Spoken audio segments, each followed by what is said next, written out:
I've never harmed Lynette, and I never would harm Lynette, and I want to find Lynette. Everyone expected Brian Hooker to be a grieving husband, the only witness to a tragic accident at sea.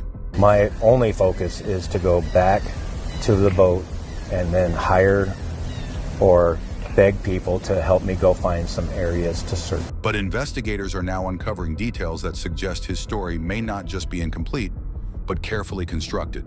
What Brian didn't realize is that the yacht itself recorded everything that happened that night. And now one question refuses to go away.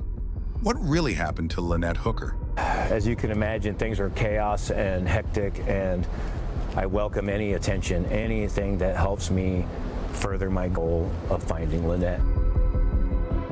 This is the story of a woman who vanished at sea, with only one witness left to explain what happened. And if you are following this case because you feel the weight of uncertainty in situations like this, then take a moment to like this video and subscribe, because attention in cases like this often determines whether they stay visible or quietly fade away. Now let's get back to the story. Brian Hooker is 58 years old, and he and his wife Lynette Hooker, who is 55, have been married for roughly 25 years. They lived a fairly ordinary life in Michigan before making a decision that would completely reshape their lives. From the outside, nothing about their life suggested what was coming, which is exactly what made this case harder to explain. It started in 2020 when they sold their home in Kentwood and chose to move on to the water full-time, buying a sailboat in Texas, which they later named Soulmate. They fixed it together, gradually transitioning their entire lives into one continuous journey at sea. But living like this comes with a hidden cost. By March 2023, they had fully committed to that life, sailing through the Gulf of Mexico and the Caribbean while documenting everything publicly under the name The Sailing Hookers, and their content showed a life that many people only dreamt about. But what made this story more complicated is that this was not a short adventure, but a complete lifestyle that required trust and constant cooperation between two people living in a confined space, surrounded by nothing but open water. Then in March 2026, just days before everything changed, Lynette posted from the Bahamas showing boats anchored in shifting weather conditions. And while the tone of her posts was still light, even casual, the timing now felt heavier in hindsight because within days of that post, she would be gone. On April 4th, 2026, Brian and Lynette spent part of the evening at a waterfront restaurant in Hopetown, and then at around 7:30 p.m., shortly after sunset, they left by dinghy to return to their sailboat, which was anchored offshore. But what happened during that short trip back was where everything began to fall apart. According to Brian's account, the sea's condition changed during the short crossing as the wind increased and the water became choppier. And in that moment, Lynette fell overboard. At least that's how Brian described it. However, what made his explanation significant was what he said happened in that exact second. He claimed she went into the water while attached to the ignition key and safety lanyard, a device designed to stop the engine instantly if the operator falls overboard, something that should only activate under very specific conditions. Also, he said the moment she entered the water, the engine immediately stopped, leaving them without power in open sea conditions. On top of that, he also mentioned how he threw her a flotation device, which search teams later recovered. And then he last saw her swimming toward shore before she disappeared into the dark water. But from that point onward, his account became suspicious because with no engine and no visibility, Brian said he was left with only one option, which was to paddle manually toward shore.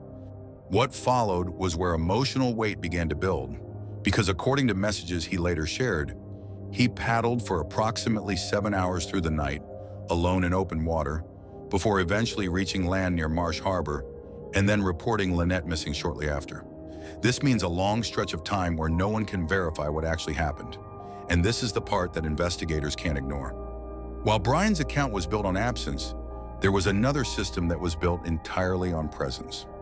Investigators found something Brian couldn't control, and that was the automatic identification system, which continuously tracks a vessel's location and movement in real time. Unlike human testimony, it functions as a constant digital record of movement, received by satellites, shore stations, and nearby vessels, all of which independently log that information. This means that, for every moment the Soulmate was powered on, There was a corresponding data trail. And so the critical question that emerged was not simply what Brian said happened in the dinghy, but rather what the yacht itself was doing during those same hours.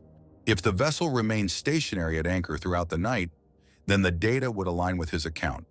However, if it moved even briefly during the period he claims to have been away from it, then that introduces a contradiction that cannot be explained by memory alone, because a yacht does not move without someone controlling it.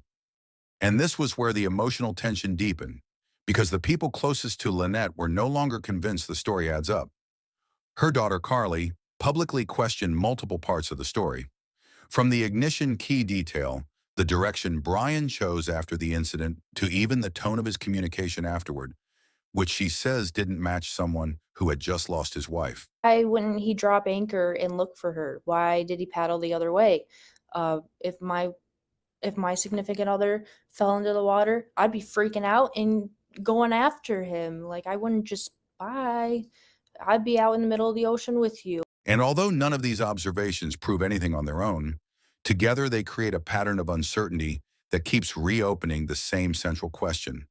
How did a routine return trip turn into a situation where one person survives, one person disappears, and no one can fully reconstruct the missing minutes in between? If he did what they think he did by pushing her out of the boat,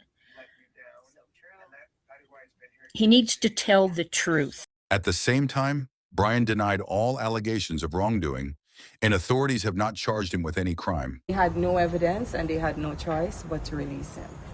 It's unfortunate that they had to exhaust the entire investigative period to come to the conclusion. What is known is that the yacht was searched, electronic devices were seized, and forensic analysis is ongoing.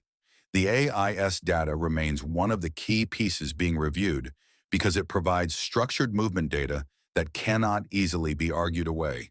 And this is where everything stops making sense. I would ask those watching to treat him the way you would want to be treated, to give him the benefit of the doubt. So now this case sits between two versions of the truth, one told by the only person who was there, and another recorded silently by a system that doesn't forget. And somewhere between those two is the moment Lynette Hooker disappeared. They're just not releasing information because it's an ongoing investigation, which we understand. We're just a little, we seem frustrated because of the fact that we haven't found her yet, and we would hope by now we would have. If you believe that Lynette deserves more than a missing status, then you have a role to play. Because every like on this video tells the algorithms that this case still matters, and every comment keeps the conversation alive. But most importantly, subscribe and turn on notifications so that this won't be the last time you hear her name.